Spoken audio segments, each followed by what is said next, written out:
Hey, this is Mrs. Holbrook. I'm sorry I'm not there with you guys. I think I'd rather be there than stuck at St. Rita's with my husband right now. But since I'm not, I wanted to finish up this review so you could take your test tomorrow when I'm back. So please follow along with the video. If you have questions, I can take a few questions before you start your exam tomorrow. Remember, anything you write on the park reference sheet you'll be allowed to use on the test, but anything else will need to be put away. Yes, I will allow you to listen to music, but otherwise I should not see you touching your phone, and I will not allow music to be used from the internet. So if you don't have another way of listening to music, you'll have to take the test in silence. Okay, I'm going to do the best I can to draw on this through the smartboard and my computer screen all at the same time, so you may need to be a little patient with me while we get started.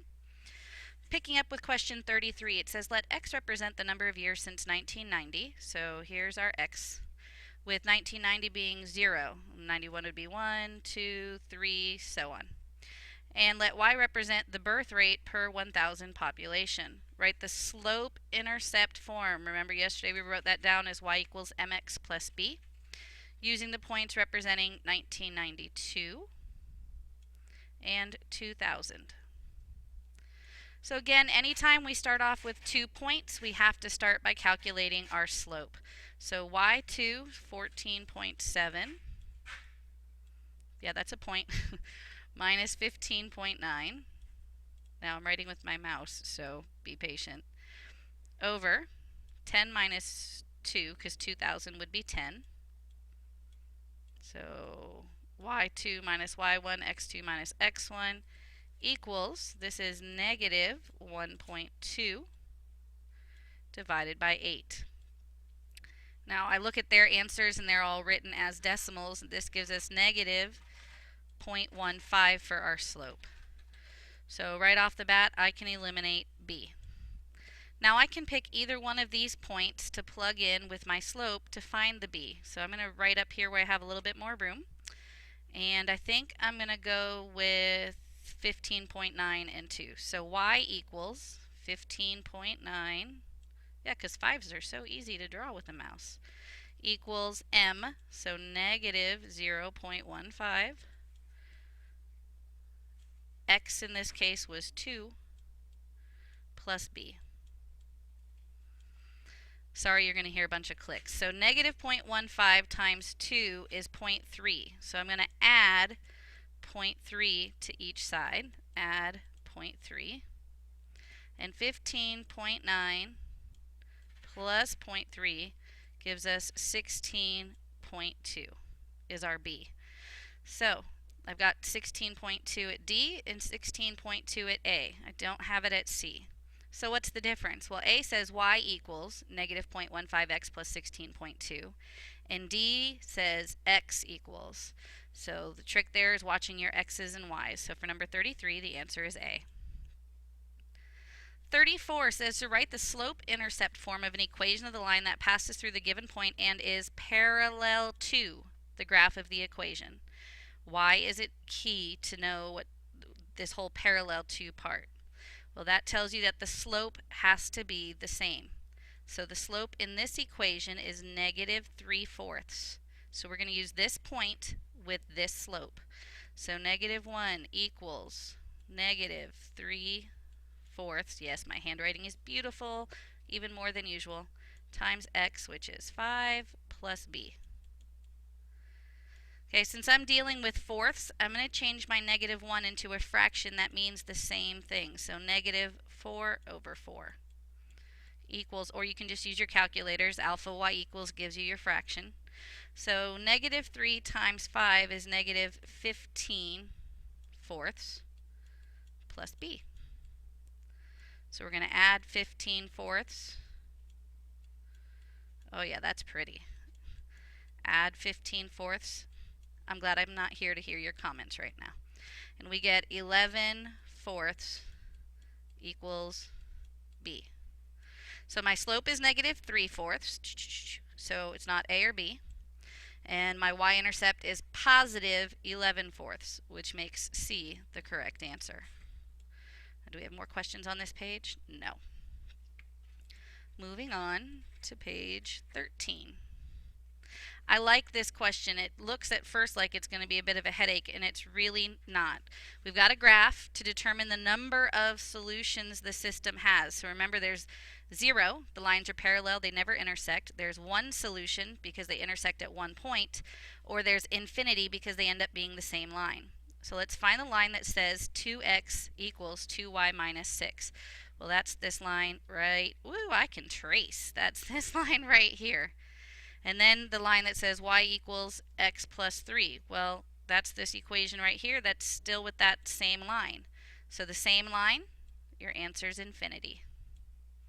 So you didn't really have to graph anything there. Oh, well, that was it on that page. Apparently test companies don't like trees. Okay, now we have another set of systems of equations, and we have to pick which graph represents their solution. So y equals negative x plus 5. This would be my y-intercept. So I need a graph that has a y-intercept at positive 5 and negative 2. Positive 5, negative 2. A is a possibility. C, I've got a negative 2, but no y-intercept at 5, so I'm going to eliminate that.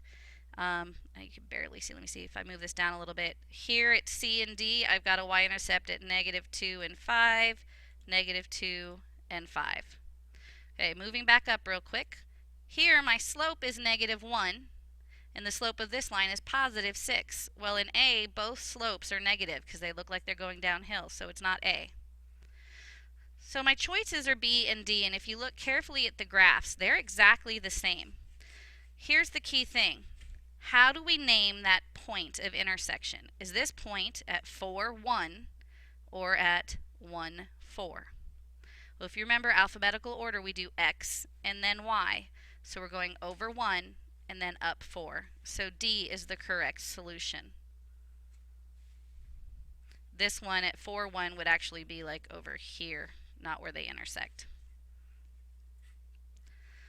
Okay, moving on to substitution to solve the system instead of graphing.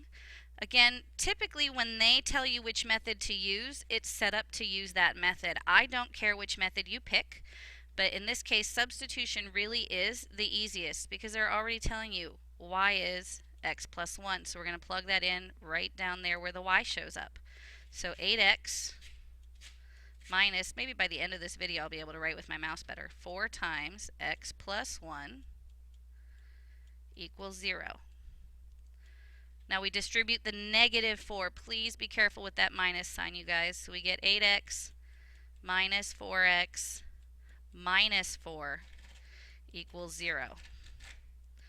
So 8x minus 4x is 4x. 4x. Add 4 to both sides. Yeah, that's what that says, plus 4. So 4x equals 4. X in this case is 4 divided by 4, which is 1. Well, just looking at my x values, I can already tell that my answer is A. But just to double check, x is 1. Well, 1 plus 1 is 2, and that's what that says. So A is your answer. Number 38, we have angle A and angle B are complementary. That is, their measurements add up to 90. So I know already that A plus B equals 90. You don't even have to remember what complementary means. They're that nice. Angle B measures 32 degrees more than angle A. So B equals A plus 32. What are the measurements of the two angles? Again, this is a substitution, so instead of B, I'm going to plug in A plus 32 right where that B shows up.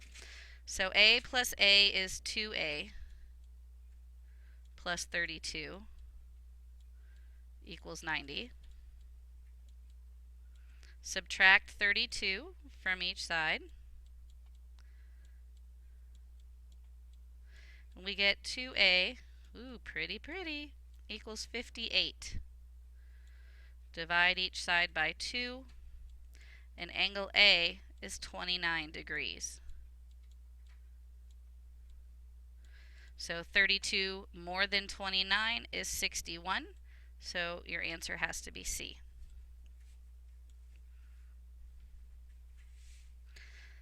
Okay, continuing right along. Now it's switching us to elimination. And again, it's set up right off the bat to eliminate. We have a negative 10y and a positive 10y. If the signs are opposite, we need to add. So negative 2x plus negative 3x gives us negative 5x. Negative 10y plus 10y is eliminated. 10 plus negative 10 is 0. 0 divided by any number is just 0. So x equals 0. Now you have a 50-50 chance of getting it right. We have to figure out how much y is. So negative 2 times 0 is 0 minus 10y equals 10. So I can pretty much just ignore the 0 here. So we're going to divide by negative 10, divide by negative 10, and y is negative 1. So the best answer here is D. Another elimination question.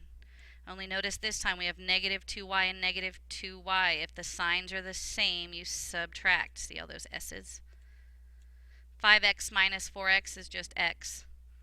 Negative 2y minus negative 2y is 0. Negative 3 minus negative 6 is the same as adding.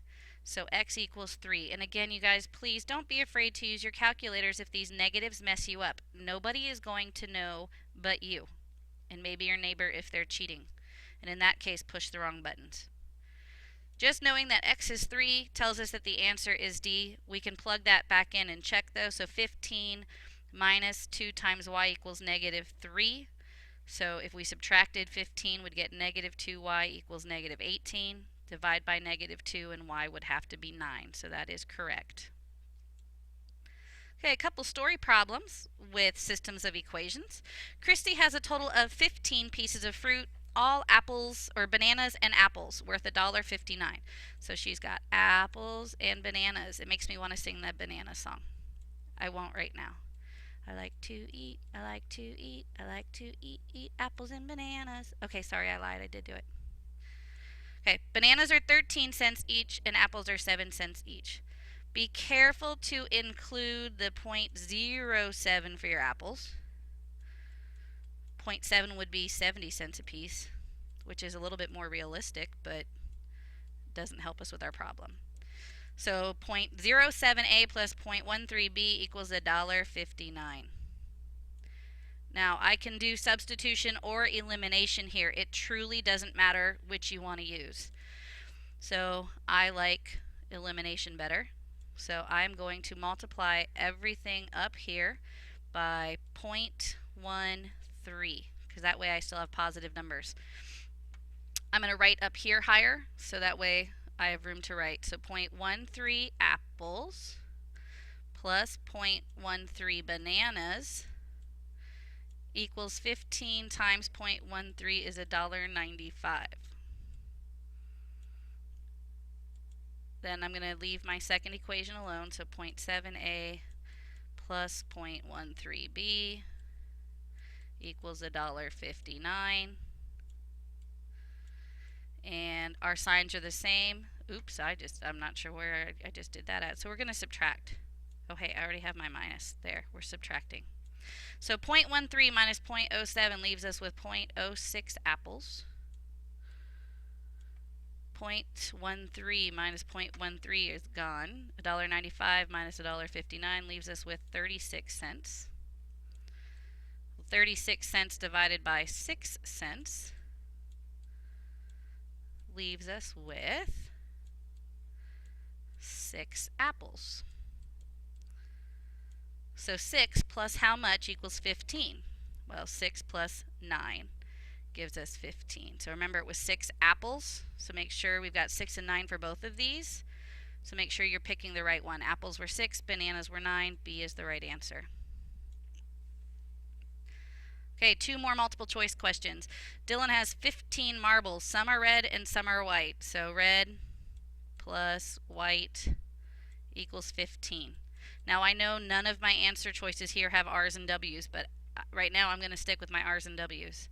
The number of red marbles is, so red is 3 more than, so I have a plus 3 at the end here, 6 times the number of whites. Write a system of equations that can be used to find the number of white marbles x and the number of red marbles y. Okay, so white marbles become x and red marbles become y. So where does this match up? Now remember, addition isn't commutative. The order doesn't matter. So I could still flip-flop these and have x plus y equals 15. This is the equation that you really have to be careful with then, is y equals 6x plus 3. So x plus y is 15 is in A and in B. 6x plus 3 is only in A, so A is the right answer. Don't even have to solve that one. Okay, we're getting there, guys. Almost. 16, graph the given inequality. Switch colors again. So remember, anytime we graph, we need y, and in this case it's greater than or equal to, it needs to look like y equals mx plus b, or y whatever inequality symbol, mx plus b. So to get y alone, I'm going to start by subtracting 10x. So that's going to give me 20y is greater than or equal to negative 10x minus 9. Divide by 20. My sign does not flip because I'm dividing by a positive number. And I get y, ooh, that's ugly, is greater than or equal to negative 1/2 x minus 9 over 20. So a couple things to consider. I have a negative slope. So A is out, B is out, D is out. Hey, I don't even need to think about anything else. C is the only one with a negative slope. Alright, I'm going to stop there and I will upload one more video with the extended response questions.